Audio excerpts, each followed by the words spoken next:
መላኩ ተፈራ የእግዚአብሔር ታናሽ ወንድም የዛሬን ማርልኝ የነገን አልወልድም ለአርበኛ የተዘፈነውን ለባንዳ ለአማኝ የተገጠመውን ለከሃዲ አዟዙረን ካለበስነው የታሪክ ቋቁቻ ይወርሰናል። ጨረታ ተክለው የፒያሳን አሮጌ ልብስ ይቸበችባሉ። ሳሩንም ቅጠሉንም ታሪክ ነው በሚል ባለበት እንዲቀር የነሱ ኑሮ ብቻ እንዲቀየር የነሱ ፋሲካ ብቻ እንዲቀየር የሚጓጉ ናቸው። ስለዚህ ለከንቲባ ጽሕፈት ቤቱማ ጭራሽ ማናደርሶን ዝርዝሩ ይቆየን። ኳሷ በእርሶ ቁጥጥር ስር ስለሆነች እርሶ ቅን እንዲሆኑ ብቻ ነው የምመኘው እንዳሉት አሁን የተገኘውም ይህ ሰልባጅ ያልሆነ አዲስ የምለው ቅንነት ነው። ዳስሼ ጨብጬ የማወቅ እድል የገጠመ በድብቅ ሲልከሰከሱ ያላማከሩን ሁሉ በክስ ጆሮአችንን ካላደነቆርኩ ይላሉ። ሲወዳጁ ያልነገሩንን ሲሳደቡ ካልሰማችሁን ይላሉ። ፊቸሪንግ ልግባላችሁና በዚህ 8 ዓመት ውስጥ ከየትኛውም የለውጡ መንግስት ድንኳን ውስጥ ዳስ ውስጥ እንደናንተ አልታደንኩም፣ አልተጋበዝኩም፣ ተገኝቼም አላውቅም። እቺ ፊቸሪንግ ናት። መሬት ናት አላልኳችሁ? አዲስ አበባ ባርቃባቸው እየለፈለፉ ነው። ልኳን ህዝቧን እውነቷን አላወቁት። እንዴት የመንግስት ጓዳ ለደጋፊዎቹ ዳገት ለሚጠሉትና ቀን ለሚጠብቁለት ቁልቁለት ሆነ። አስምሩበት። እኛ አማላጅ መስለናቸው አዛዥ ናዛዥ መስለናቸው ደጃችንን ደጋግመው አንኳኩተዋል። መኮረን ይመስለናቸው ሆዳችን ባዶ መሆኑን እያዩ እንኳን ሆዳቸውን ሊሞሉብን ስንቶች በወሬ ሊያስበሉን ለመጣራቸው ማስረጃ አለሁኝ።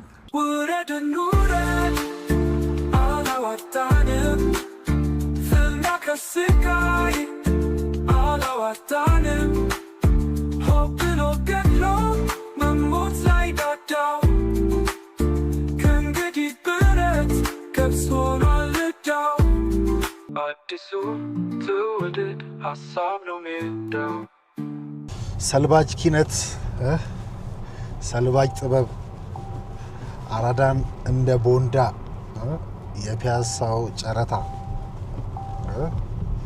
ቅንነት አዲስ ልብስ ኢትዮጵያን አየኋት ጾሙን እንዳይሆን አፈረሱት አሉ። እንግዲህ እነኚህን ምናልባት ወደ 7 ጽሁፎች እንደ 7 ትራክ ልንኮመኮማቸው እንችላለን።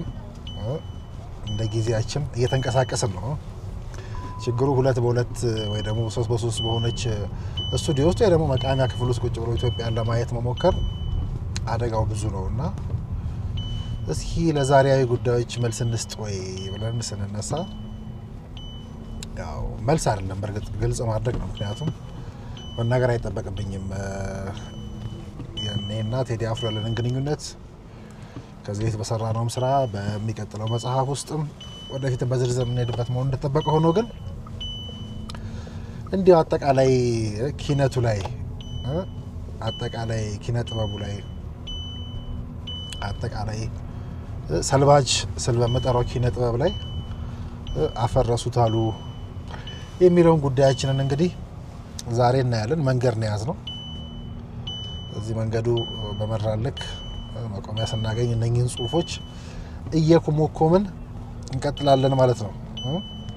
እናም ሰልባጅ ኪነት ቀድሞ ጠቀስኳቸው 7 ጽሁፎች በኩል እስኪ ዛሬን አናገኝም ወይ እዛው አስፈልገን የምናጣው ዛሬያችን የቱ ነው ብለን ቁጭ ብለን በልኩ ጠበብን በሚመጥናት ልክ ምናልባት ያለንበትን ዘመን በሚመጥን ልክ ዘመኑን በሚገልጽ ልክ ጥቅል አድርጎ መመለስ ይቻላል። እዛ ውስጥ መልስ እናጣለን ነው የሰሞኑ ለሚነሳ ውዝግብ በኪነ ጥበቡ ስም በሙዚቃው ስም ለሚነሱ ውዝግቦች በሙሉ መልስ እናጣለን ወይ ብለን እነኚህ 7 ጽሁፎች መዘናል።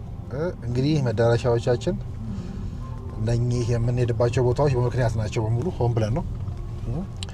እንግዲህ ምናልባት በጽሁፍ ውስጥ የመጠቅሳቸው ቦታዎች እንደ ሰፈር እንደ ቤት የማውቃቸው በግራ ያደዋን ታያላችሁ። ከሱ ባለፈ ግን እቺ የአራዳ ህንጻ ብዙ ትዝታዎች ያለን የጋዜጣ የመጽሐፎቹ ጉዳይ ሲነሱ የምንጠቅሳቸው ናቸው። እነዚህ በሙሉ ሰፈሮች ከትዝታችን ጋር የተያያዙ ናቸውና እውነትን ከትዝታ ስንለይ የምናነጽራቸው ናቸውና እነኚህን ቁጭ ብለን ስንኮሞኩም ወደ በየመሃሉ የምንኮሞኩማቸው ጽሁፎች ከዚህ ከምንረግጣቸው ቦታዎች ጋር በሙሉ የተያያዙ ናቸው። የፒያሳ ወዳጆች ነበርን፣ የፒያሳ ወዳጆች ነን፣ የፒያሳ ቤተኞች ነበርን እና የወዳጆች የነበርንባቸውን ቦታዎች ቤተኞች የነበርንባቸውን ቦታዎች እየተከተልን የምናነበው ጽሁፍ ውስጥ ዛሬያችን እንዴት ቁልጭ ብሎ ሊታይ ይችላል? ዛሬያችንን ከዛ ውስጥ ስናጣለን ወይ ዛሬያችንን እዛ ጽሁፎች ውስጥ ማግኘታችን የሚያስፈነጥዝ ወይስ የሚያስደነግጥ ነው የሚሉ ጉዳዮችን በሙሉ ከምንሄድባቸው ሰፈሮች ጋር ተያይዞ እንነካቸዋለን። እንዳልኳችሁ እንግዲህ እነኚህ 7 ጽሁፎች ምናልባት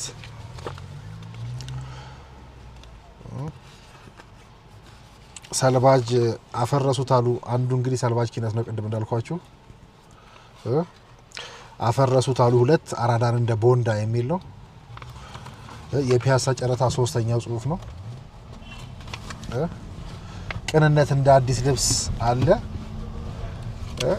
ከዛ ደግሞ መልከስከሱ በጓዳ ክሱ በሜዳ የሚል ጽሁፍ አለ። በኋላ ግን ለፋሲካ እንኳን አደረሳችሁ በሚል አፈረሱት አሉ ጾሙን እንዳይሆን ብቻ የሚል ጽሁፍ አለና እሱ ጽሁፍ መጨረሻ ላይ የመጨረሻው ጽሁፍ ቢሆንም ግን አሁን ላለንበት ጉዳይ ከፋሲካችን ጋርም ተያይዞ ከጾሙና ከፍቹ ከፋሲካና ከዳግማ ትንሳኤ ጋር ማያይዘን ብናየው በጣም ገላጭ ሊሆን ስለሚችል እንዲው ሰልባጅ ኪነት የሚለው መጀመሪያ ቢሆንም አፈረሱት አሉ ጾሙን እንዳይሆን ብቻ የሚለውን መነሻ ለማድረግ ወድጃለሁና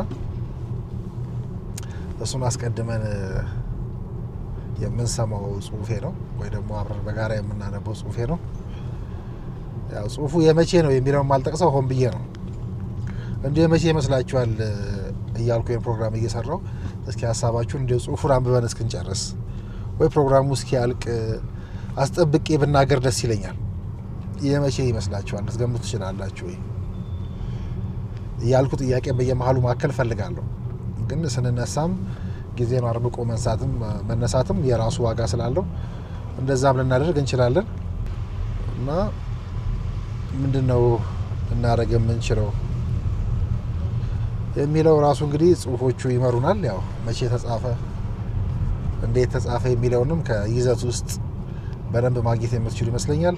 ስለዚህ እነኚህን ልክ እንደ ሙዚቃ ልታጣጥሟቸው የምትችሏቸው በጣም የምወዳቸው ቆንጆ ሙዚቃዎች ሊባሉ የሚችሉ ይመስሉኛል። ቆንጆ ጽሁፎች የምወዳቸው ጽሁፎች ናቸው እና ጥበብን በሚወክል መልኩ ጽፈን የተጻፈውን ጽሁፍ ብናነብ ይሻላል። አሪፍ እንግዲህ ያው ጽሁፋችንን ለማንበብ እንግዲህ አንድ ቦታ ያገኘን ይመስለኛል። ብዙዎቻችን ያው የጉዳያችን አይደለም ግን አናነሳውም። አፈረሱት አሉ የሚለው ጽሁፍ ከነካቸው አካባቢዎች አንዱ ይመስለኛል ይሄ። ስለዚህ እዚህ መኪናችንን ቆም አድርገን ጽሁፋችንን እየተንቀሳቀስን ለማንበብ እንሞክራለን።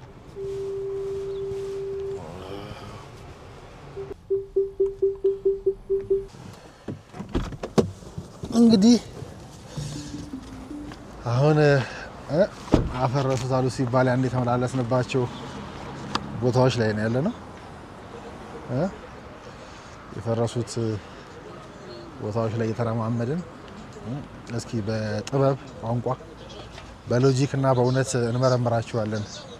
መቀመጫዎች እያማረጥን እነኝህን ጽሁፎች እነኝህን 7 ጽሁፎችን እንኮመኩማቸዋለን። በጽሁፋችን ውስጥ ጥለናት የመጣናትን አራዳ ከፊታችን እስከምትታየው አዋሬ እነሱን ተከትለን ግን በሙሉ የአዲስ አበባ ጫፎችን ሊያሳየን የሚችል የፈረሰችውን ሀገርና አዲስ አበባ በእነኝህ ጽሁፎች ውስጥ ማንጸር እንችላለን። አፈረሱት አሉ ሰልባጅ ኪነት፣ ሰልባጅ ጥበብ፣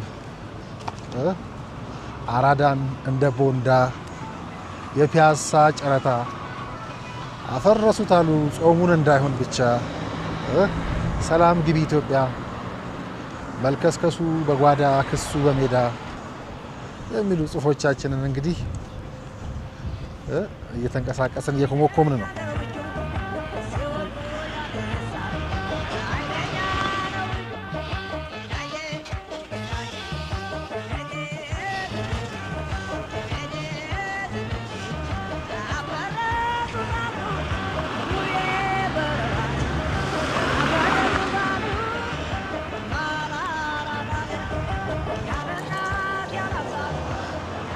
እንግዲህ አንዷን ጽሁፍ እዚህ ጋር ራሱ እዚሁ አዲስ አበባ ነዋሪ ሆነን ከተምን ካልን የጥበብ ሰው ነን ጸሐፊ ነን ካልን በኋላ ለመጀመሪያ ጊዜ መሆኑ ነው። አሁን መጀመሪያ ማስቀድመው ጽሁፍ የመጀመሪያው ጽሁፍ አይደለም፣ ግን እንዲያው የመጀመሪያው ጽሁፍ መነሻ አፈረሱት አሉ። አንድ ሰልባጅ ኪነት ይላል። ስለ ሰልባጅ ጥበብ ሰማሽ? ጥበብ ስልሽ የአበሻ ቀሚስ መስሎሽ የሸማ ሰልባጅ ተጀመረ እንዴ እንዳትኝ። ደግሞ ጥያቄውን ላስተካክልልሽ። ሰልባጅ ኪነ ጥበብ ታውቂያለሽን? ሰልባጅ ግጥምስ? ሰልባጅ ዘፈንስ? ሰልባጅ ተረትና ምሳሌስ? ሰልባጅ ስነ ቃልስ? ሰልባጅ ትንታኔስ? ወይም በዘመኑ አጠራር ቦንዳ ልበለው መሰል። እናም ቦንዳ ስነ ጽሁፍስ ታውቂያለሽ እያለ እንግዲህ የሚቀጥለው የመጀመሪያው ክፍል ጽሁፍ ነው። ዝም ብዬ መግቢያውን ልቀንጭብ ብዬ ነው፣ ግን የመጨረሻውን ጽሁፍ ዛሬ እንደመነሻ አላንሳው። አፈረሱት አሉ ጾሙንና ጊዜ መቼ እንደሆነ እንገልጻለን። የመጀመሪያ መነሻውን ጽሁፍ ላንብበው መሰለኝ። ከዛ እንግዲህ እንኳን አደረሳችሁ ወገኖቼ ይላል። ፋሲካም አይደል? በጾም የጀመርኩትን ጨዋታችንን በፍስኩ ከነመረቅና አጥንቷ ልንቀጥላት ነው። አንዱ ልጅ የጀመረውን የሁዳዴ ጾም ነው አሉ እና በጊዜ አፍርሶ ፍስኩን በመብላቱ ቤተሰቦቹና የሰፈሩ ሰዎች እየወቀሱ ያማረሩት ጀመር ማለት ነው። ከዛም አንድ ቀን በማለዳ ጎረቤታቸው በሚኖሩ አንድ ቄስ ደጅ እያለፈ እያለ ቄሱ ስጋ እየቆረጡ አጥንት እየጋጡ ሲበሉ አያቸው። ብቻውን ተዋርዶ ባለመቅረቱ ተደስቶ ወሬውን ሊነግራት እየሮጠ ወደ እናቱ ጋር ሄደ። እማዬ ቄሱን ጾማቸውን አፈረሱ አላት። እማዬ ቄሱን ጾሙን አፈረሱ እኮ ቢላት፣ ጅሎ ዛሬ እኮ ፋሲካ ነው አለችው። ሁላችንም እንበላለን፣ ስለዚህ አፈረሱት ሳይሆን ተፈታ ነው የሚባለው ብላ ኩም አደረገችው። እንግዲህ የማወራው ስለ ሃይማኖታዊው ጾም የማፍረስ ወይ ደግሞ የጾም ማፍረስ ፍቻ አይደለም፣ ስለ ሀገር ጥቅም ነው። እንግዲህ ዛሬ እያወራሁ ያለሁት ማፍረስና መፍታት ፍጹም ይለያያሉ። ሁሉም እየጾመ ብቻ ለመብላት ብሎ ማፍረስና ከሁሉም ጋር አብሮ የሚበላበት የጾም ፍቺ ትርጉማቸውን ካየነው ለየቅል ነው። ግን ማን ነው አፍራሽ? ማንስ ነው ፈቺ? ይህ ነው ዋና መጠየቅ ያለበት ጥያቄ። አሁን ለምሳሌ የባህር በር ስንጾም ኖርን። ከባህር ኃይሉም ሳንቀምስ ዘመናት አለፉ። በመካከላችን ስለ ባህር በሩ ፍቺ መጽሐፍ እየጻፉ ስለ ቀይ ባህር እየዘፈኑ ስለ ባህር ኃይልም ፊልም እየሰሩ ስለ ወደብም እንዲሁ በቁጭት እየተናገሩ ጾማችንን ሊፈቱልን ምርጫ እየቀሰቀሱ ያበረቱን አንዳንዶች ነበሩ።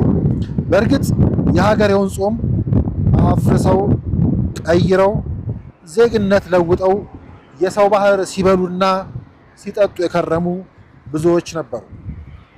እኛ ግን ታግሰን ጊዜውም ደርሶ በስንት ጥረት ለምሳሌ ከሶማሌላንድ ጋር የባህር በር ስምምነት አድርገን ጾማችንን ስንፈጽም የባህር ኃይላችንንም ስንፈታ ለፍቺው የሚበቃንን ሁሉ በጋራ ልንቋደስ የጎረቤቶቻችንን በር ስናንኳኳ ሊከሱን የሚሯሯጡት ጾማቸውን ቀድመው ያፈረሱት ከሃዲዎች ናቸው። ምን እነሱ ብቻ አብረው ጾመዋል ብለን ያመንናቸው ባህሩን በዘፈን በድርሰት በግጥም ሲናፍቁ የኖሩ የጥበብ ሰዎች ለፍቺው ቀን አፋቸውን ለጉመው ዝም አሉ። አንዳንዶች በዓሉን ሲራገሙና ሲያጥላሉ ብናያቸው ጠረጠርናቸው። በድብቅ አፍርሰው ነበር ማለት ነው ጾሟን። በጾሙ ሲበሉ የከረሙት ነበሩ ማለት ነው። አሁን ለምሳሌ በጾሙ ኤርትራን ሲናፍቁ አስመራ፣ ከረን፣ ዳህላክ ሲሉ የከረሙት ሁሉ ፍቺው መጥቶ በሮቻችን ሲከፈቱ አፋቸውን ሲለጉሙ ፊታቸውን ሲከሰክሱ ሴራ ሲጠነስሱ ብናይ አብረውን እንዳልጾሙ አወቅን። በጾሙ ኤርትራ በረሃ የማይጠፉት አስመራ ቤተ መንግስት የተመላለሱት በጋራ እንፍታ ሲባል ክስ የጀመሩት አብረውን ስላልጾሙ ነው። አሁንም የተኳረፍን ሲመስላቸው ደጅ እየጠኑ ጊዜውን እናነሳዋለን በኋላ። የታረቅን ሲመስላቸው ነጠላ የሚያዘቀዝቁት ለብቻቸው መብላት ስለለመዱ ነው። በጾም አፍርሶ መብላት ስለለመደ ማለት ነው። ፍቺው በዓል ሳይሆን መርዶ ነው። አሁን ለምሳሌ የአድዋን በዓል በግድ ጹሙት ስንባል ከአድዋ አደባባይ ሳይጠፉ የአድዋ ድግስ፣ የአድዋ ጉዞ፣ የአድዋ ዝክር፣ የአድዋ ቲያትር እያዘጋጁ ሲያከብሩ የኖሩት ሁሉ ለአድዋ ጾም ፍቺ ጊዜ ግን ግዙፍ መታሰቢያ ሲሰራ ታሪካችንን ሽጠን በጋራ እንብላ የሚያዋጣው ይህ ነው ሲባል እንኳን የአድናቆት ቃል ሊወጣቸው መታሰቢያው ላይ አቃቂር በማውጣት ቢጠመዱ አሁንም ጠረጠርናቸው። በጾሙ ብቻቸው መብላት ስለለመዱ ሀገር በአንድነት ይብላ ሲባል መርዶ ይሆንባቸዋል። ምን ብዬ ነበር ይህን ጽሑፍ የዘጋሁት ያኔ? አሁን ለምሳሌ እኩልነትን እየጾምነው ሳለ የጋራውን ጾም አፍርሰው የበላይነን ሲሉ የነበሩት እኩልነታችን ሲፈታ እኩል እንሁን ሲባል የበታች የሆኑ ይመስላቸዋል። የወንዝ ልማቱ ፕሮጀክት፣ የኮሪደር ስራውም፣ የሰፈርና የከተማ እድሳቱም፣ ገበታ ለሀገር ፕሮጀክቱም፣ የበጋ ስንዴውም ሁሉም ሀገራዊ ጾሞቻችን ነበሩ። ሲፈቱ የምንደሰተው ስለ ጾምን ብቻ ነው። አብረውን ያልጾሙት ጾማቸውን ያፈረሱት ሁሉ ፍቺው ሲያስከፋቸው እንረዳቸዋለን። ለብቻቸው መብላት የለመደ በጋራ እንብላ መባሉ መርዶው ነው። አንቺ ግን ስትጾሚ ስለከረምሽ እንኳን አደረሰሽ። በዚህ አጋጣሚ አሁንም እንኳን አደረሳችሁ። በዓሉ ታምነው ለጾሙና ለጸለዩት ነው። ኦርቶዶክሱና ካቶሊኩ ከፋሲካው በፊት ይጾማል፣ ይጸልያል። ሙስሊሙ ከኢዱ በፊት ረመዳንን ይጾማል፣ ይጸልያል። ፕሮቴስታንቱ ከበዓሉ በፊት ጾም ጸሎት ይይዛል። ስለዚህ ሁሉንም እንደ እየእምነቱ ስለ ጾመና ስለ ጸለየ በዓሉ የደስታ ይሆንለታል። ነገር ግን ፍርፋሪ ባየ ቁጥር እምነቱን ለሚጥል እህል በተሰፈረበት ሁሉ ለሚያጎነብስ ከሰው ተሰውሮ ትርፍራፊ ለመልቀም ለሚያደባ ሁሉ ፍቺው ፍቺ በዓሉም በዓል አይሆንለትም። ለጾሙ ለጸለዩት ለታመኑትና ለጸሉት ብቻ የእውነት በዓል ይሆንላቸዋል። ያኔ የክብር ማዕዱ ተዘርግቶላቸው ሲቋደሱ ጾሙን ያፈረሱ ሁሉ እየመጣ አብሮን የጾም የመሰለ ጾም የፈታ ሳይሆን ጾሙን ያፈረሰ ሁሉ እየመጣ አፈረሱት እያለ ቢያማቸው መሳቂያ መሳለቂያው እሱ እንጂ እነሱ አይደሉም። ምክንያቱም በጋራ መብላት ጾም መፍታት እንጂ ጾም ማፍረስ አይደለምና። መልካም በዓል ነበር ያልነው። አሁንም መልካም በዓል ከበዓሉ የተነሳ ነው። ሆን ብለን ነው እንግዲህ ጽሑፉ ላይ ምንም አንጨምረን ብለናል እንጂ በጋራ ለጋራ መስራት ችግራችንን መፍታት እንጂ ማፍረስ ነው ወይ ብሎ በአሁኑ ቋንቋ መጠየቅ ይቻላል። ዛሬያችንን እንግዲህ በጾሙ ሲጾሙስ ነበር ወይ ለፍቺው አሁን የምናየውን ነገር ይዞ የመጡት ብሎ መጠየቅም ይቻላል። በጥበብ ቋንቋ አሁንም ትንሽ ከፍ እናድርገው ካልን ብዙ ሳንወርድ እንዲህ ብለን አሁንም መጠየቅ እንችላለን።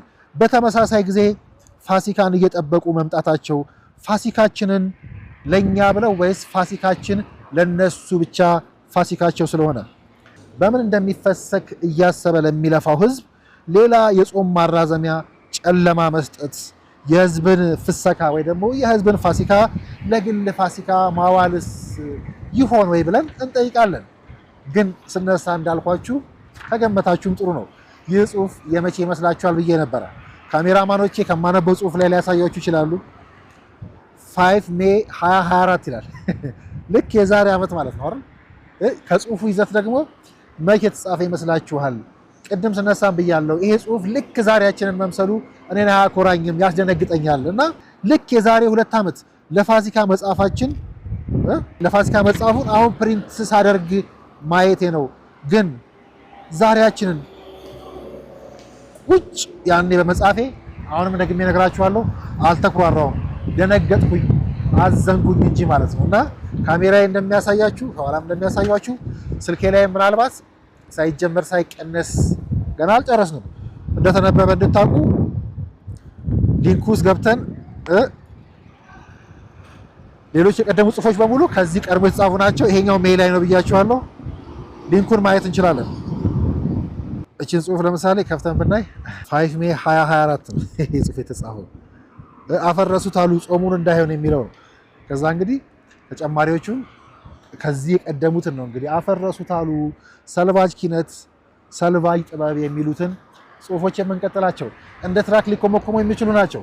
ይህን እንደ አንደኛው መነሻ አይተን አሁንም ቦታ እየቀየርን እነኚህን ጽሁፎች ማንበባችንን እንቀጥላለን። ወደ መጀመሪያው ጽሁፍ ልንመለስ ነው።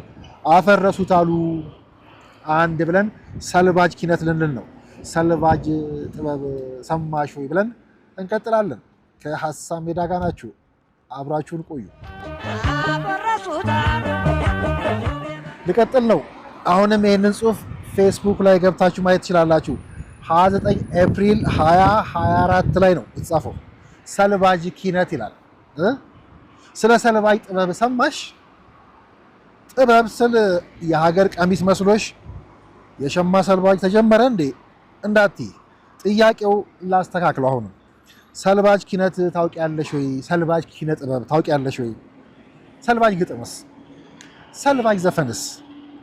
ሰልቫጅ ተረትና ምሳሌስ? ሰልቫጅ ስነ ቃልስ? ሰልቫጅ ትንታኔስ? ወይም በዘመኑ አጠራር ቦንዳ ልበለው መሰል። እናም ቦንዳ ስነ ቃል፣ ቦንዳ ኪነት፣ ቦንዳ ግጥም፣ ቦንዳ ጋዜጠኝነት ታውቂያለሽ ወይ? እናም ቦንዳ ስነ ጽሁፍስ ታውቂያለሽ ወይ?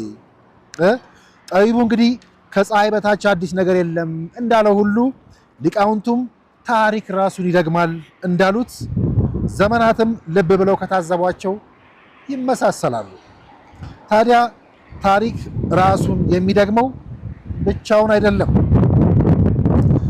ታሪከኞች፣ ተራኪዎችም፣ አሸናፊዎችም፣ ተሸናፊዎችም፣ ታዛቢዎችም ራሳቸውን ይደግማሉ። ታሪክ የተተረከባቸው ስነ ቃሎች፣ ሙዚቃዎች፣ ተረትና ምሳሌዎች ሳይቀር ተመልሰው ይመጣሉ። እነዚህን ነው ሰልቫጅ ኪነት ያልኩሽ። አንድ ዘመን ሲጥላቸው ሌላው ያነሳቸውና ሰልቫጅ ስነ ጽሁፎችን፣ ቦንዳ ኪነ ጥበቦችን ይለብሳቸዋል። ዘመን ሲጥላቸው፣ አንድ ዘመን ሲጥላቸው ሌላው ያነሳቸው ሰልቫጅ ስነ ጽሁፎችና ሰልቫጅ ኪነ ጥበቦች። ሁለት ብለን እዚሁ እንቀጥላለን። ቦንዳ ታሪካችን፣ ከታሪካችን እንነሳ። ፕሮፌሰር ሽብሩ ተድላ እንግዲህ ከጉሬዛ ማርያም እስከ አዲስ አበባ በተሰኘ መጽሐፋቸው ያነሱትን የሰልቫጅ ስነ ቃል ታሪክ እዚህ ጋር ልምዘዝ። በአጤ ቴዎድሮስ ዘመን ይነገር የነበረው ስነ ቃል በደርግ ጊዜም እንዲሁ በተመሳሳይ ተደግሟል ወይ ደግሞ አገልግሏል። በዘመነ ቴዎድሮስ ለምሳሌ አባ ታጠቅ ካሳ የእግዜር ታናሽ ወንድም ይህንን ማርልኝ ሁለተኛ አልወልድም የተባለው በዘመነ ደርግ ደግሞ ምን ተብሎ ጎንደር ላይ እንደተደገመ ታውቃላችሁ። መልአኩ ተፈራ የእግዜር ታናሽ ወንድም የዛሬን ማርልኝ የነገን አልወልድም ተብሎ በደርግ ዘመንም ተደግሟል። የአፄውን ካባ ለመልአኩ ተፈራ በሰልቫጅነት ደርቦለታል ማለት ነው። ይህም ብቻ አይደለም፣ ታሪክ ብቻም ሳይሆን እድልና ጣፈንታም ሰልቫጅ ሆነው ሁለት ዘመናትንና በስፍራ የተራራቁ ባለታሪኮች እንደለበሷቸው ራሱ ስነ ቃል ይመሰክራል። በእጁ ዘመነ መንግስት ነው አሉ እንግዲህ ደጃች ጎሹ በራስ አሊ ተልከው ራስ አሊን ወክለው ከካሳ ኃይሉ ወይ ደግሞ አፄ ቴዎድሮስ ተብለው ይጠሩ ከነበሩት ጋር ጉራምባ ላይ ሲዋጉ ቢሞቱ ጊዜ ጎሹ እንደ ኦሪዮን አሊ እንደ ዳዊት ከጥንት አይደለም ወይ ተልኮ መሞት ተብሎ ተገጠመላቸው። እንግዲህ ዳዊትና ኦሪዮን በብሉይ ዘመን ይኖሩ የነበሩ አይሁዶች ቢሆኑም እጣ ፈንታቸው ሺህ ዓመታት ተሻግሮ ከኢትዮጵያውያኑ አሊ ጎሹ ጋር ቢገጥሙ ስነ ቃሉ የእድላቸውን ሰልባጅነት መዝግቦም አኑሮልናል። እንግዲህ ወደ ሙዚቃው እንሻገር። ደግሞ ዊ አር ዘ ወርልድ የተሰኘው ህብረ ዝማሬም እንደ አውሮፓውያን አቆጣጠር እንግዲህ በ1985 ዓ.ም ለአፍሪካ ሰብአዊ እርዳታ ተሰርቶ ቢቀርብም በድጋሚ የሄይቲን የመሬት መንቀጥቀጥ ወይ ደግሞ ተጎጂዎችን ለመደገፍ እንደ አውሮፓውያን አቆጣጠር በ2010 ደግሞ በድጋሚ ተቀንቅኗል። ብዙ የኪነ ጥበብ ቦንዳ ምሳሌዎችን መዘርዘር ይቻላል፣ ግን ነጥቡ አንድ ነው። መነገር ያለበት ሁሉም ነገር አስቀድሞ ተነግሯል፣ ግን ማንም ሰሚ ስላልነበረ ሁሉም ነገር እንደገና መነገር አለበት ይላል። እንግዲህ ፈረንሳዊ ጸሐፊ አንድሬ ጊዴን ብናነሳ እዚህ ጋር እንግዲህ መደገማቸው በራሱ ጥቅም እንጂ ችግር የለውም ይላል። ችግሩ እንግዲህ ሰልባጆቹን ማን እንደለበሳቸው ሳናውቅ ስንጠቀማቸው ስንለብሳቸው ነው። ለጀግና የተነገረውን ለፈሪ፣ ለፈሪ የተነገረውን ለጀግና፣ ለአርበኛ የተዘፈነውን ለባንዳ፣ ለአማኝ የተገጠመውን ለከሃዲ አዟዙረን ካለበስነው የታሪክ ቋቁቻ ይወርሰናል። የእውነት የክት ልብስ የሐሰት ቦንዳ ልብስ ከሆነ፣ የአንድነት የክብር ካባ ለግጭት ሰልባጅ ልብስ ከሆነ ያኔ የታሪክ ሽፍታ ይወረናል።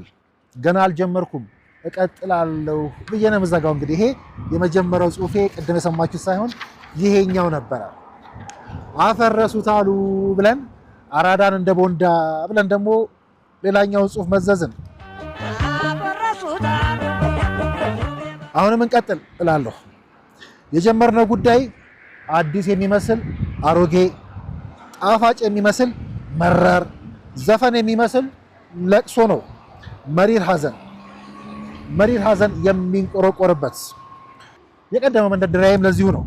ለምሳሌ እና የአንድ ዘፈን መዘን ከፍተን እንጓዝ። አሁን ነው እንግዲህ ዘፈን እየሰማን የምንጓዘው።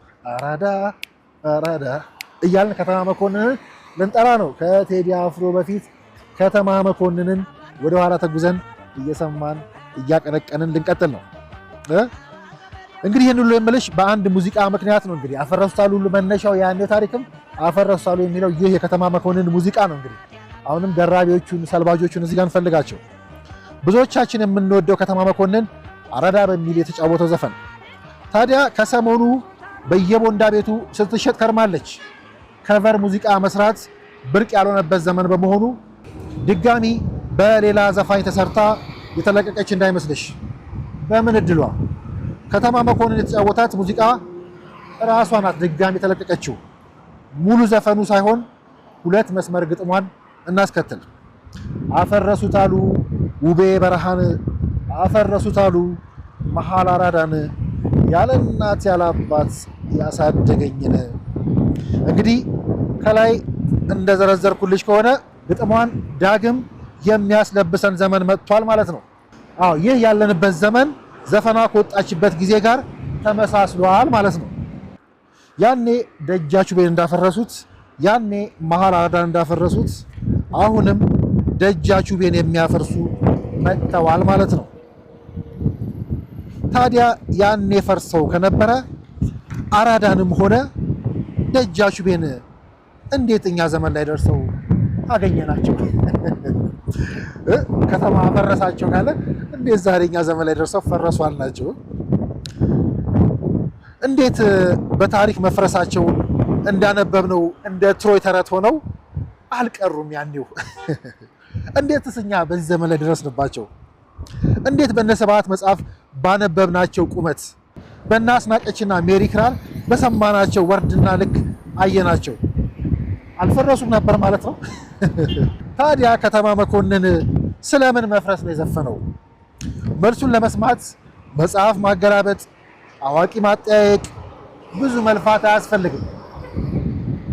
የራሱን የከተማ መኮንንን ዘፈን ቀጠል አድርጎ ጨርሶ መስማት ብቻ ይበቃል። ያለ አውዷ እንድትውል ያለ ልኳ ልትለበስ የተሰጠችው ሰልባጅ ዘፈኗ ቫይራል ከወጣችው ግጥሟ ቀጥሎ እንደሚከተለው ትላለች። ከእንግዲህ ደጃቹቤ ምን ሀገር ሆነች ያችን ልጅ አገባች፣ ያችን ልጅ ቀረች። አረች እንርገማት ከተከተላችኝ ከእንግዲህ ደጃችሁ ቤ ምን ሀገር ሆነች? ያችን ልጅ አገባች፣ ያችን ልጅ ቀረች። አሃ ማለት እዚህ ጋር ብሎ ማለትም ይቻላል። ለካንስ ደጃችሁ ቤ የፈረሰው የቀን ትዳሯ ሳይሆን የሌት አዳሯ ነበረ።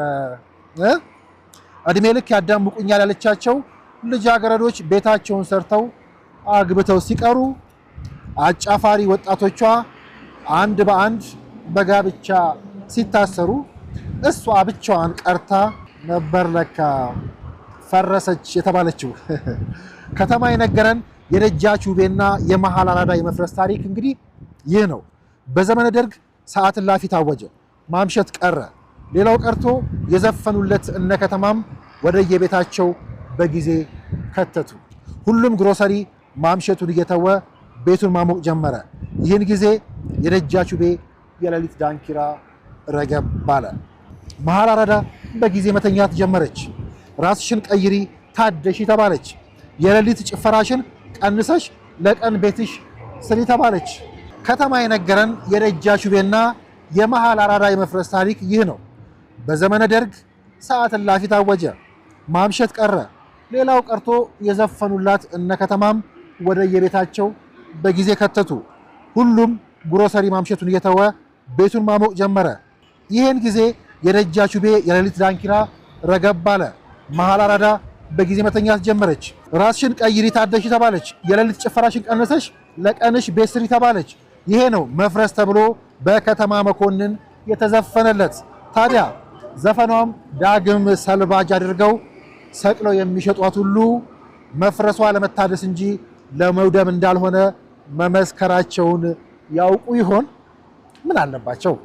እነሱ የፒያሳ ቆይታቸው እንጂ የፒያሳ የልጆቿ ወዳጆች አይደሉም። ቅድም ሳልፍ እንደነገርኳችሁ ውሎ አዳራችን እዚህ ነበረ። የፒያሳ ልጆች ነበርን፣ እዚህ ነበር ውለን ወደ ቤታችን የምንመለሰው ብያለሁ። እንዳልኩት ነው። ይሄ እንግዲህ 3 ጽሑፍ ጨረስን ማለት ነው። ሁለተኛው ጽሑፌ ያኔ ሳጋራ ማለት ነው። እዚህ ላይም እቀጥላለሁ ብዬ ነው ያቆምኩት። ልቀጥል ነው የፒያሳ ጨረታ ብዬ ማለት ነው። ልቀጥል ነው የፒያሳ ጨረታ። እንግዲህ አሁን ጊዜው እየገባችሁ ይመስለኛል መቼ እንደተሰራ ሁሉ። ያኔ ፒያሳ እየፈረሰች ነው ተብሎ የተለቀሰበት ዘመን ላይ ማለት ነው። ከዛ በኋላ ብዙ ታሪክ ተለውጧል። ስለዚህ የፒያሳ ጨረታ ልንቀጥለው ነው። ቅድምም ብያቸዋለሁ። ያው ፒያሳ ውለን የምንሄድባት እንጂ ወዳጆቹ አልነበርንም ምስል ነበርና የፒያሳ ጨረታን ስቀጥል እኔ ግን ከፒያሳ ወዳጆች አንዱ ነኝ። አፍላነቴን ብትፈልጊው ፒያሳና 4 ኪሎ መሃል ሲሯሯጥ ታገኘዋለሽ።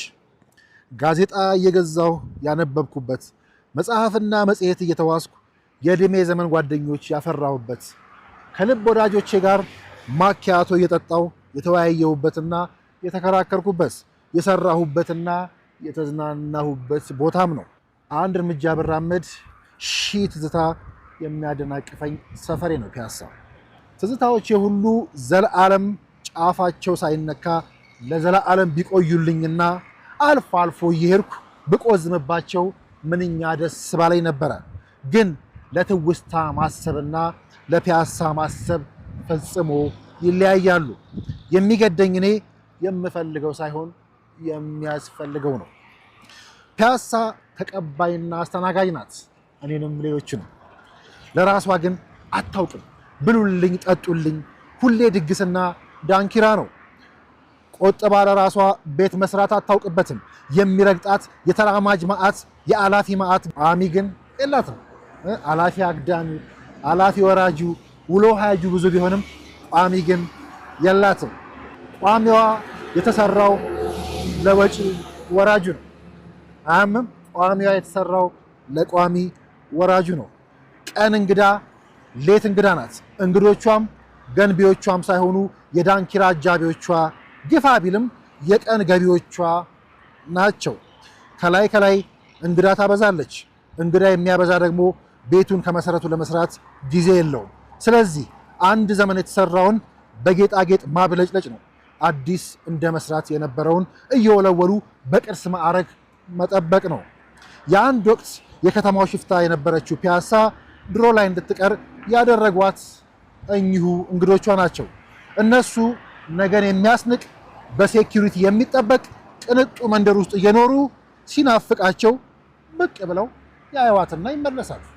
ባለችበት ቆማ እንድትቀር የሚያስቀር ግጥም እየጻፉ የድሮ ጠባቂ የሚያደርግ ሙዚቃ እየደለቁ ሲያስጨፍሯት ያመሹና የውድ መኪኖቻቸውን መስታወት ይዘጉና ወደ ምቹ መኖሪያቸው ሄደው ያድራሉ። ልብ አድርጉልኝ፣ ከ2 ዓመት በፊት ለፋሲካ የጻፍኩትን ነው ማነበው። ፒያሳን የትናንት ጠባቂ አድርገው እነሱ አውሮፓ ደርሰዋል። ዲሲ ተደላድለው የአሜሪካንን የእድገት በረከት የተቋደሱ ዶሮ ማነቂያ የገዛ ቆርቋሪዎቿን በክብር ጠብቃ እንድታኖር ያስጠነቅቃሉ። ምክንያቱም ቦንዳ ሻጮች ናቸውና። ጨረታ ተክለው የፒያሳን አሮጌ ልብስ ይቸበችባሉ። አሮጌዋን እየሸጡ ለራሳቸው አዲስ ይለብሳሉ። እነዚህ ናቸው እንግዲህ ወዳጆቿን እንባዮች፣ ግን ምቀኞቿ ናቸው። ቁምሳጥኑን ባህር ሞልቶ አንዲት ምስኪን አዲስ ነጠላ ስትለብስ አይኑ እንደሚቀላ ክፉ ውሽማ ማለት ነው። ባል ሳይሆን ውሽማ። የፒያሳ ለውጥ ወዳጆቿን እንደሚሉት ሁሉ መርዶ ነው። አስፓልቷ ሲሰፋና ሲታደስ እሪ ይላል። ውብ እግረኛ መንገድና ማረፊያዎች ሲሰሩላት ዋይ ዋይ፣ ዛፍና አበቦች ሲተከሉላት ወየሁ ወየሁ የሚሉት እነሱ ናቸው። የአድዋን የሚያክል ታሪክ ተሸክማ የመላው ጥቁር ሕዝብ ድል በአንድ አደባባይ ብቻ ተወስኖ እንዲቀር የሚፈልጉ ዋጋዋን የተረዳ ትውልድ ለአድዋ የሚመጥን ግዙፍና ዘመናዊ መታሰቢያ ሲገነባላት እውቅና የሚነፍጉ እናከብረዋለን የሚሉት ታላቁ አድዋ እንኳን አንሶ እንዲቀር የሚመኙ ጉዶች ናቸው። ሳሩንም ቅጠሉንም ታሪክ ነው በሚል ባለበት እንዲቀር የነሱ ኑሮ ብቻ እንዲቀየር የነሱ ፋሲካ ብቻ እንዲቀየር የሚጓጉ ናቸው። ፒያሳ ደግሞ የአዲስ አበባም ሆነ የኢትዮጵያ ማሳያ ንድፍ ናት። የችግራችን ናሙና ናት። ቆመን የመቅረታችንም ጭምር ባይሆን ምስክር ናት። ታሪክን ማምለክ እንጂ መሸጥ የማንችል ለመሆናችን ራሷ ፒያሳ ማሳያ ናት። የአላፊ አግዳሚው መዋያነታችን የሚያኮራን እንጂ መሰረት ያለው ንብረት ያላፈራን ለመሆናችንም ማሳያ ናት። የነበረን ዘካሪ እንጂ የራስን ሰሪ፣ የወላጆቻችንን ጎተራ አውዳሚ እንጂ ለልጆቻችን ዘር ቆጣቢ አለመሆናችንን ታሳብቅብናለች። አዎ የቆምንባት ከፊት ለፊት የምናያት ፒያሳና ምስኪን ነዋሪዎቿ በስመ ታሪክና በስመ መሃል ከተማነት ተበድለዋል። ልጆቿ ተመላላሾችን እያስተናገዱ አብረዋት በድህነት እንዲያረጁ ድህነታቸውን በታሪክና በቅርስ ስም እየጠበቁ ለሀብት ንብረት ሳይበቁ በድህነት አንድ በአንድ እንዲያልቁ በረቀቀ ሴራ ታስረው ኖረዋል። ሴራውን የሰራው አካል ግን ፒያሳንና ድህነቷን በኪነትና በዝክር እያስጎበኘ ቱጃር ሆኖ መኖሪያውን ኮምፓውንድ ውስጥ ከሆነ ሰነባብቷል። ፈረሰም ከተባለ መሀል አራዳ ሳይሆን ይህ አይነት ብልጣብልጥ አራዳ ነኝ ባይ ነው የፈረሰው። እንዲያስል ግን ኃጢአቱ ይቀላል ማለት አይደለም። የፈረሰው ሁሉም መፍረሱ ለፒያሳና ለነዋሪዎቿ ፈጣን ምቾት ይሰጣል ማለቴም አይደለም። ገና እቀጥላለሁ ልጄ ይሄኛው ጽፌ ቋጭቼ ቀጣዩን ጽሁፍ እዚሁ ጋር እንግዲህ በተለቀሰበት ፈረሰ በተባለው ሀገር ላይ በተሰራልን መቀመጫ ላይ ቁጭ ብለን እንቀጥላለን። አፈረሱት አሉ ቅንነት አዲስ ልብስ ብዬ ቁጭ ብዬ ልቀጥል ነው። እንግዲህ ይህን መቀመጫ ማረፊያ ለሰራችሁልን እንዲሁ ሳነብ እንዳልደናቀፍ የሆንኩ ዘመን እንደሆነ አሁን መናገር አይጠበቅብኝም። ለማንኛውም ቅንነት አዲስ ልብስ እያወጋን ባለው ነው ርዕሰ ጉዳይ ላይ እንደ ወዳጆቻችን እንዳትሳሳቺ አደራሽን። ለጉዳዩ ባዳ አይደለሁም። እያወጋን ባለው ርዕሰ ጉዳይ ላይ እንደ ወዳጆቻችን እንዳትሳሳቺ አደራሽን። ለጉዳዩ ባዳ አይደለሁም። ደግሞም ከሚሰራው ስራም ከሚሰሩት ሰዎችም በግል ጭራሽ የጥቅም ተቋዳሽ አይደለሁም። የማወራሽ ስለኔ ህይወትና እውነትም ጭምር ነው። ኢህአዲግ ከዚህ ከጎኔ የምታዩን የኖርኩበትን ፊት በርን ሲያፈርስና ነዋሪውን ሲበትን ከተቃወሙትና ከተጠቁትም አንዱ ነኝ። የ4 ኪሎን ቤተ መንግስት ተንተርሰው ከሚኖሩት ውስጥም አንዱ ነበርኩኝ። ይልቅ ከ4 ኪሎ የተገፋነውንና ለሰፈሩም ባዳ የሆነው አሁን ነው። ይህ ስራ ለመስራት መጣን እንጂ ቅኔም አለው። ከ4 ኪሎ የተገፋነው ለ4 ኪሎ ባዳ የሆነው ያኔ ሳይሆን አሁን ነው። ያኔ ምስክር ነበር ለግፉ በሙሉ። ስለዚህ ለከንቲባ ጽህፈት ቤቱማ ጭራሽ ማናድርሶን ዝርዝሩ ይቆየን፣ እመለስበታለሁ። ኢህአዲግ ድህነትን አጠፋለሁ በሚል ሽፋን ድሃውን ከተወለደበት እያፈናቀለ ሲያጠፋ በብዕር ከተፋለሙት አንዱ ነኝ። ጽሁፎቹንም ብሎግ ላይ አሊያም ወመዘክር ጎራ ብለሽ አንብቢ በጋዜጦቹ ላይ ተሰንዶ ቁጭ ብሎልሻል።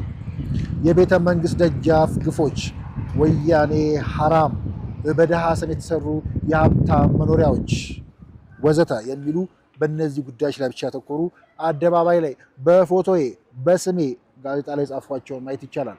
ያኔ የት ነበራችሁ ብሎ መጠየቅ የዛሬ አልቃሾችን የእናንተ ስራ ነው።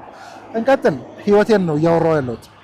ምክንያቱም ድርጊቱን ሳይሆን አድራጊውንና የድርጊቱን ዓላማ ስለተረዳው ነበር እነዚህን ጽሁፎች የጻፍኩት። ፈረሳው ለልማት ሳይሆን ለገንዘብ ጥማት፣ ማፈናቀሉም ለበቀል መሆኑ ስለሚገባኝ። ድሮ ምን ጠፋ አሁንስ ምን ተቀየረ ካልሽኝ መልሴ አዲስ መልስ ነው። አይገርምም? ቅንነት ነው መልሴ። ቅንነት በፍጹም ሰልባጅ አይደለም፣ ለብሰነውም አናውቅም። ቅንነት አዲስ ልብስ ነው።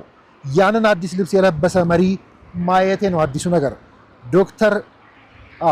ዶክተር አንማው በነገራችን አስተምረውኛል።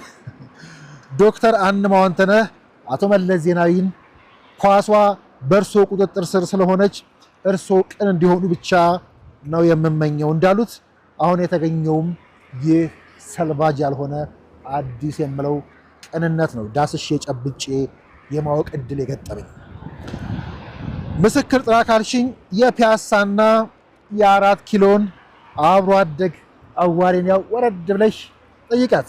መራመጃውም ተመቻችቷል።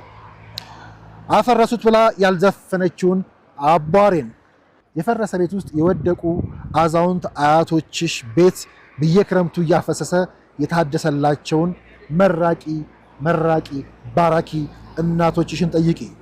ከጭቃ ውልቅ ከፎቁ ጥልቅ የሚለው ምርቃት የደረሳቸውን ምስኪን አባቶችና እናቶችን ጠይቂ። በረሃብ የወድቁበት በነበረው ትምህርት ቤታቸው እየተመገቡ የሚማሩትንና ዩኒፎርም በነፃ የለበሱትን ህፃናት ጠይቂያቸው። ወደፊትም አብሯቸው ያድጋል። በፈገግታ ይመልሱልሻል። ከፈገግታቸው ላይ መልሱን ታገኛለሽ። ለገዛ ልጆቻቸው በየትምህርት ቤቱ ምግብ እንዲያበስሉ ደሞዝ የሚከፈላቸውን እናቶቻቸውንም እዛው አንድ ቦታ ቆመሽ ጠይቂ።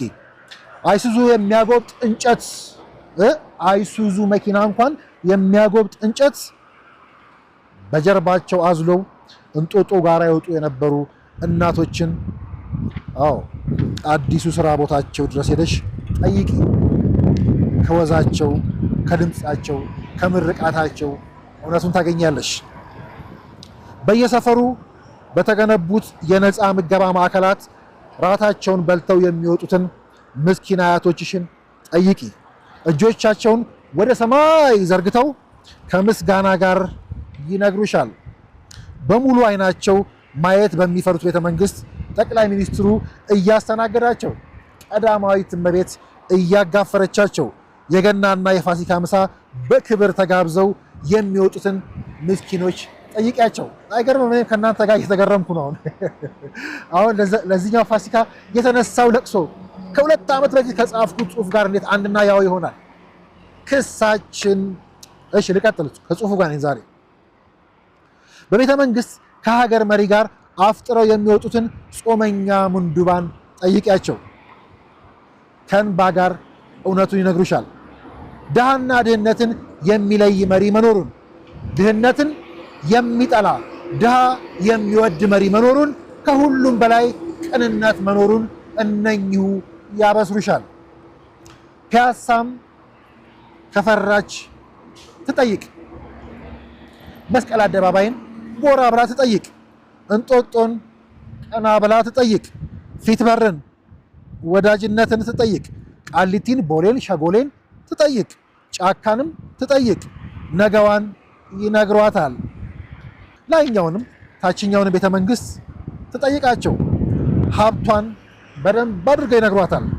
ብዙ መራቅ ካልፈለገች እምብርቷ ላይ ያለውን አድዋ ሙዚየምን ምን እንደነበረ አሁን የት እንደደረሰ ትጠይቀው። ተስፋዋን ቁልጭ አድርጎ ገላልጦ ያሳያታል። የኔማ ከተማ ያኔ የከተማ ዘፈን ትክክለኛ ትርጉም ይገባታል። አራዳ አራዳ ብለው እንግዲህ በእኛ ዘመን በከቨር የተላቀሱበት ማለት ነው። እንግዲህ አፍራሿ ማን እንደሆነ ይገባታል። ገንቢዋ ማን እንደሆነም ይገለጥላታል። ያለ እናት ያለ አባት ያሳደገቻቸውን ለልጆቻቸው ጥሩ እናትና አባት እንዲሆኑ ታስተምራለች። ያኔ አሁንም የከተማ መኮንንን ዘፈን ቀጥሎ እንዲህ እንሰማዋለን። ከእንግዲህ ደጃች ውቤ ምን ሀገር ሆነች፣ ያችም ልጅ አገባች፣ ያችም ልጅ ቀረች መባሏ ቀርቶ ለራሷ ይዘፈንላታል። ያውም የሰርግ ዘፈን፣ መርዶ ለቅሶ ሳይሆን የሰርግ ዘፈን። አይዞሽ ሙሽሪት አይበልሽ ከፋ፣ አይበልሽ ከፋ፣ ሁሉም ያገባል በየወረፋ የሚል ዘፈን ይተካላታል። ተስፋ ይነገራታል። ገና ቀጥላለሁ ብዬ ወደ ሌላኛው ጽሑፍ ሄዳለሁ። ደግሞም ሁላችሁንም እንኳን አደረሳችሁ መልካም ቀን ብያለሁ በዚህ ጽሑፍ ላይ። አሁንም እንኳን ለዛሬ ደረሳችሁ። ዛሬም በዓል ነው። እንግዲህ በጽሑፎች ውስጥ ሁሉ ለሚስተዋሉ ስርዓተ ነጥቦች ይቅርታ ጠይቃለሁ የሚል ማሳሰቢያ ከጽሑፉ በታች አለ። ምናልባት ኢትዮጵያን አየኋት ከሚለው ጽሑፌ በፊት ለአሁኑ የጀመርነውን ቆይታ አሳቢና ተሳቢ መልከስከሱ በጓዳ ክሱ በሜዳ የሚለውን የመጨረሻ ለዚህኛው ቆይታችን ያልኳትን ጽሑፍ ልመዝ ነው። እንግዲህ እንዳልኳችሁ ለመጨረሻዋን ለዛሬ ያልናትን ጽሑፍ ልናነብ ነው። ግን ከዚህ በፊት የነበረችውን ጽሑፍ እየተራመድኩ ሳነብላችሁ ነው ምናልባትም የዚህ መራመጃ ዋጋ ገባኝና ለካ የተራመዱ ማንበብ ይቻላልና ቫይሰራ የተራመድኩ ማንበብ ይችላለሁ ብያለሁና እስኪ የመጨረሻዋን በረከታችንን ለመቁጠር እንዲመቸን እየተራመድን አሳቢና ተሳቢዎቹን መልከስከሱ ላይ በጓዳ ክሱ ላይ በሜዳ የምናያቸውን ከዛ የሁለት ዓመት በፊት በጻፍኩት ጽሑፍ እየተራመድን ለማሳረግ እንሞክራለን። አርቲስት ገሌ ኮንዶ ወሰደ፣ አክቲቪስት ገሊት ተሰጣት የሚለው ወሬ ከጭምጭምታ አልፎ የቲክቶክ አደባባይ ሚስጥር ሆኗል አሉ። እድሜ ልካቸውን በቀልዳቸው ፈገግ ማስደረግ የተሳናቸው ሁሉ ላይቭ እየገቡ ከኔ ኮንዶ ነጥቀው ለገሌ ሰጡት በሚል ትክክለኛ ኮሜዲያቸው ወይ ደግሞ ኩምክናቸው አንፈራፈሩን እላለሁ። ያን የነበረው ሁኔታ ነው። እንግዲህ በድብቅ ሲልከሰከሱ ያላማከሩን ሁሉ በክስ ጆሮአችንን ካላደነቆርኩ ይላሉ። ሲወዳጁ ያልነገሩንን ሲሳደቡ ካልሰማችሁን ይላሉ። ዛሬ ሲራገሙና ሲሳደቡ ከሚሉት ውስጥ ያኔ ማን ያልተንጋጋ አለ መሰለሽ? አርቲስት በዩ አክቲቪስት፣ ዘፋኝ በዩ ሰባኪ፣ ደራሲ በዩ ዘጋቢ፣ ፊልመኛ በዩ ህልመኛ። ያኔ አዲስ አበባን ለመጋጥ ሸገርን በአጥንት ለማስቀረት ኪስ ቦታ ይዞ ኪስ ለማደለብ ማልን አልተሰለፈም ብለሽ ነው። ሐሜት እንዳይመስልሽ የማወራው በማስረጃ ነው። ዛሬ ባርቆባቸው በየአደባባይ የሚለፈልፉት ሁሉ ድሮን የሚናፍቀውም ድሮን የሚከሰውም ድሮንን የሚከሰውም ሀገሬ ባዩም አድዋ ባዩም ክልሌ ባዩም ከተማዬ ባዩም የአዲስ አበባ ጮማ ብርቅ ሆኖባቸው ሲቅበዘበዙ ነበረ። መቅበዝበዛቸውም በከንቱ የባከነ እንዳይመስልሽ አፍሰዋል። ዛሬ አዲስ አበባ ትታደስ ሲባል የእርጅናዋ ጠበቃ ሆነን እንራገጥ ሲሉ የምናውቃቸው ለነሱ እኛ እናፍራለን። ሌላው ቢቀር ልሙትልሽ የሚሏትም አዲስ አበባን ለመቀራመት እኛን እንደ አቋራጭ ለመጠቀም ሞክረዋል። የመሪው ልጅ መስለናቸው የመሪው ልጅ ናቸው ብለው የሚያስግጡን መስሏቸው እኛ አማላጅ መስለናቸው አዛዥ ናዛዥ መስለናቸው ደጃችንን ደጋግመው አንኳኩተዋል። መኮረኒ መስለናቸው ሆዳችን ባዶ መሆኑን እያዩ እንኳን ሆዳቸውን ሊሞሉብን ስንቶች በወሬ ሊያስበሉን ለመጣራቸው ማስረጃ አለሁኝ። ለነሱ እርግጫ ፊት አልሰጥ ብዬ እንጂ ከጀማዋ ቤቴ ሳልወጣ ያልተናዘዘ ማን አለ መሰለሽ? የ4 ኪሎን ደጅ የጠናው ቤተኛ መስያቸው ደጄ ላይ ሜሴንጀሬ ላይ ኢሜይሌ ላይ ፌስቡኬ ላይ ያልጠና ማን አለ? ከኔዋ ኮንዶሚኒየም ደጅ የጠናው ነው ዛሬ በመንጋው ሜዳ ላይ ትልቁ አንድ እንኳን የሚያጠለሸው። እቴ ታያቸው። አሁን የእነሱን ደጅ ጥናት በስክሪንሾት ለጥፌ ወደ እነሱ ደረጃ የምወርድ ይመስልሻል? ኧረ ተይኝ፣ ዝም በያቸው። እኔና አንቺ አዲስ አበባ ትብረቅብን፣ እንደነሱ አትባርቅብን፣ ትብረቅብን። ይኸው ዛሬ ወጥቼ ብርቅ ሆናብኝ እየተንጎማለልኩ አይደለ? ምክንያቱም ልኳን እናውቀዋለን፣ ትርጉሟን እንረዳለን፣ አቅማችንንም አቅሟንም እናውቃለን። ሀገራችንንና ከተማችንን በሰጠችን ሳቢ ልክ አንሰፍርም። የምንሰፍረው ሳቢዎቹንና ተሳቢዎቹን ነው። ሰጪዎቹንም ተቀባዮቹንም ጊዜ ከተረፈን ደግሞ አጃቢዎቻቸውንም እንሰፍራቸዋለን። ከዚህ ጽሑፍ በኋላም እንደምቀጥለው ማለት ነው። ጠላት መጋቢ ወዳጆቻችን እናንሳቸው። ህመም የግል ታሪክ ያላልኳችሁ ሳቢዎቹና ተሳቢዎቹ። አንዱ ለጓደኛው ምን አለው መሰላችሁ? ልጅዎን ለልጄ ሊል ሽማግሌ ሆኖ ሄደው ነው አሉ። ከዛ ቤተሰቦቿ በድንገት ምን አለው ቤት አለው ብለው ጠየቁ አሉ። ጓደኛው ፈጠን ብሎ አዎ ሲሞት ቤት አለው ሲሞት ቤት አለው አለ። ስለዚህ ስለ መከበሪያ ቤት ሲጠየቁ ስለ መቀበሪያቸው አፈር መሬት ነገራቸው ማለት ነው። እኔም የገጠመኝ ይሄው ነው። የተሳቢዎቹ ጥያቄ የዛሬ ወቃሾች ትናንት በየመንግስት ቢሮ ተመላላሾች፣ የዛሬ ተቃዋሚዎች የትናንት ካርታ ተሻሚዎች። ያኔ በየድግስ አዳራሹ በየመድረኩ የማይጠፉት ሁሉ ተሳቢዎች ናቸው። እስከ አፍጢማቸው ሳቢ ጭኖ የጎተታቸው ሁሉ ይከተላሉ እንጂ መሪ የላቸውም። በጥርጣሬ ይጠይቁኛል፣ ያስጠይቁኛል። ባለስንት ኮንዶ ወሰድክ? ባለስንት ነው ኮንዶሚኒየምሽ? ምን ያህል ካሬ ተመራለሽ? ዋናው ግቢ አይደል ውሎና አዳርህ ሲሉ መልሴ ለሀገር እንደሚሰጥ እንጂ ከሀገር እንደሚወሰድ አላውቅም ነበር። አሁንም እንደዛ ነው። ለሀገር እንደሚሰጥ እንጂ ከዚህች ሀገር እንደሚወሰድ አላውቅም። በዚህ መሃል ፊቸሪንግ ልግባላችሁና በዚህ 8 ዓመት ውስጥ ከየትኛውም የለውጡ መንግስት ድንኳን ውስጥ ዳስ ውስጥ እንደናንተ አልታደምኩም፣ አልተጋበዝኩም፣ ተገኝቼም አላውቅም። እቺ ፊቸሪንግ ናት። መሬት ናት አላልኳችሁም? እንቀጥላለን። እያጋነንኩ አልነበረም። የሚሰጧት እንጂ የሚቀበሏት ኢትዮጵያን እስከዛሬ አልተዋወቅኩም። ለምን ቀጥታ አትመልስልኝም ከሆነ ጥያቄሽ፣ እኔ ኮንዶ ወስጃለሁም አልወሰድኩምም ብዬ አልዋሽሽም። ለታሪክ እንዲሆን ብዬም ደብዳቤ ወስጄ አልያዝኩም።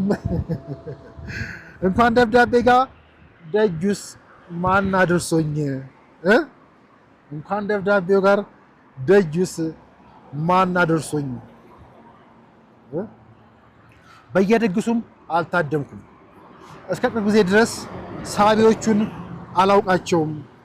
ማስረጃዬ የምኖርበት የጀሞ ኮንዶሚኒየም ሳይሆን በስንት ዘመኔ ስወጣ ድምቅ መቅ ብላ የጠበቀችኝና ያገኘኋት ብርቅ የሆነችብኝ የበረቀችብኝ አዲስ አበባ ራሷ ናት። በርቃብኝ ይኸው ሰሞኑን ፎቶውን እለዋለሁ አልኩሽ። ምስክርም ልኬም ሆና ጠበቀችኝ። ሳቢም ተሳቢም ያለመሆን ጥቅሙ ይህ ነው። ይህ ነፃነት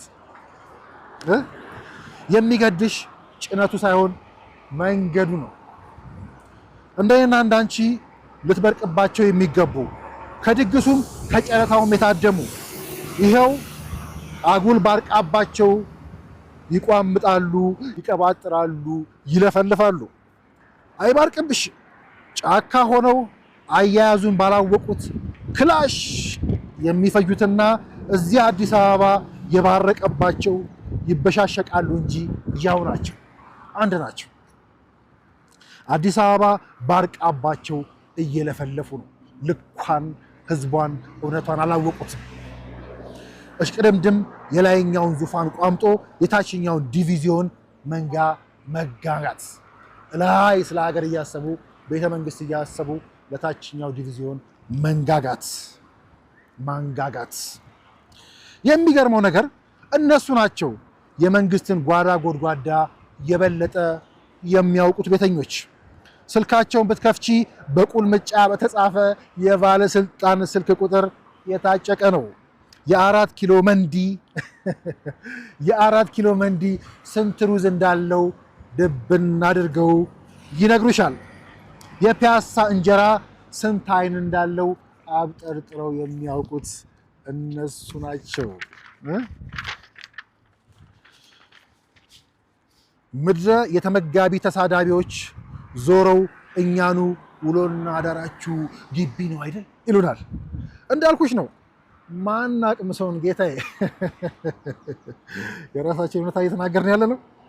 እንኳን ለ4 ኪሎ ለአዲስ አበባ አስተዳዳሪዎችም ሩቅ ነን እኛ። አዲስ ነው እንዲቀርብ ያለችን ከንቲባ ጽሕፈት ቤቱማ ጭራሽ ማናደርሶን ማቅመሱ ለኛ በጣም ሩቅ ነው ብዬ ነው። ቤተኞቹና ቤት የቀማመሱት ናቸው በየቤቱ የሚያለቅሱት። ለነዚህ ደጆችና ባለስልጣናት ሩቅ ተኮኖ እንዲህ የሚጻፍም የማይመስላቸው አሳዛኝ የሸገር ጠበቆችም ናቸው የገጠሙን የሸፈኑንም። ትግላችንን መሪርና ፈታኝ ሆነው ለጠላቶቻችን ወዳጆቻችን ስንቅ እያቀበሉብን ነው። ቀላሉ መንገድ ያጎሳቆለን ሊደግፉን የሚገባቸው ሁሉ ሊጥሉን የሚታገሉትን እያጠገቡ እኛን ስላስራቡን ነው። ዛሬ የሚጮሁት ውሾች ሁሉ የጠገቡት በመንግስት ጓሮ ፍርፋሪ ነው። ዛሬ ካልዘነጠልኳችሁ ሞቼ እገኛለሁ የሚለን ተኩላ ሁሉ የታሰረው በስልጣን ነው። እንዴት የመንግስት ጓዳ ለደጋፊዎቹ ዳገት፣ ለሚጠሉትና ቀን ለሚጠብቁለት ቁልቁለት ሆነ? አስምሩበት። በአጥፊዎች የተወረረው ቅጥር እንዴት ለጀግኖች ተሰወረ? ከተሳቢዎቹ ይበልጥ የሚያስደንቀኝ ይህ የሳቢዎቹ ስንክሳር ነው። ልዩነቱ እዚህ ጋር ነው። ተሳቢዎቹ ተሽሎክልከው ገብተው ባፈሱት ድግስና ርስት ኑሯቸው ሲለወጥ እንደ ግፍ ይሉና በአደባባይ የአዲስ አበባ ኑሮ የሚለውጥ ፕሮጀክት ሲጀመር ግፍ ነው ይላሉ። ሲፈስላቸው እንደ ግፍ፣ ሲደርቅባቸው ግፍ። ቤት ሲለዋወጡ እንደ ግፍ፣ ፒያሳ ስትለወጥ ግፍ። እኛ ጓዳ ጎድጓዳውን የማናውቀው በጠላቶቻችን እንጂ በምንደግፋቸው የማንታወቀው የድጋፍ ጉዟችን ላይ እሾህ የተዘራብን በመርህ በመደገፋችን የደጋፊም የተቃዋሚም ጠላት ያፈራን፣ ተቃዋሚ ብቻ ሳይሆን የመንግስትም አካል የሚያስፈራራን። እኛ ግን ጓዳ ጎድጓዳዋን የማናውቀው አደባባዩን እንዲህ ስናይ ነው ደስታችን። ለከተማ የተሰራ ያለውና ለፒያሳችን የታቀደው ነው ብርቅ የሚሆንብን እንጂ የለመድነውና ሲቀርብን የሚያስባርቀን ሌላ በድብቅ የሚናፍቀን ነገር የለም።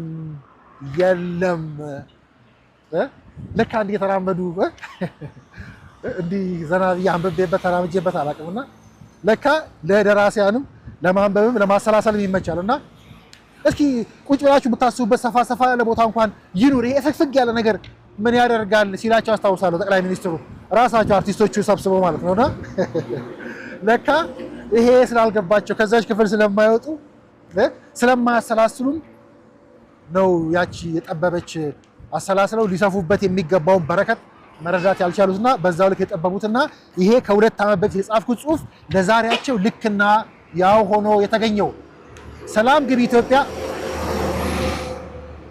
ግቢ ኢትዮጵያ የሚለው የመጨረሻ ጽሁፍ ይማር ኢንሻአላህ። ጊዜ ካለን ደግሞ የምንቀጥለው የመጨረሻ 7ኛው ጽሁፍ ነው። እሱ 7 እንደ ትራክ የሚሰሙ ናቸው ያልኳችሁም ያቀረብኩላችሁ ጽሁፎች ሰላም ግቢ ኢትዮጵያን አየኋት ያልኳችሁ ጽሁፍ ማለት ነው። እሱ የመጨረሻው ጽሁፋችን ነው።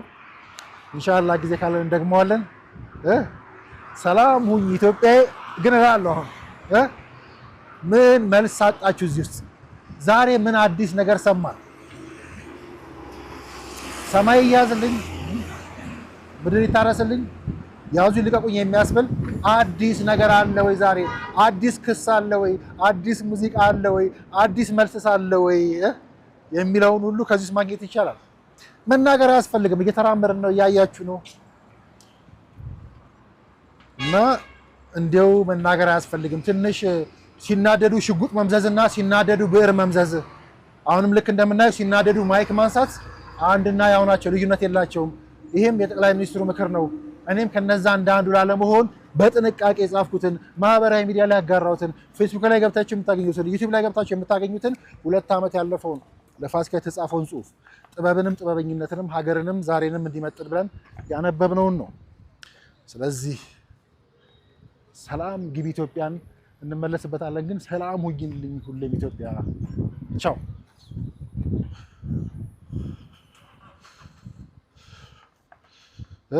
እንዳልኳችሁ እንግዲህ ከፍተን የምንገባበት መኪናችንም የውሰት መሆኑን ተናግረን ማልቀስ ይጠበቅብኝ ይሆን አላውቅምና እንኳን ካርታው የምንድነው መኪና የውሰት ነው የኛ መስሏችሁ የምታዩ እንዳትሸወዱ፣ ለሐሜትም እንዳትዳረጉ ነው።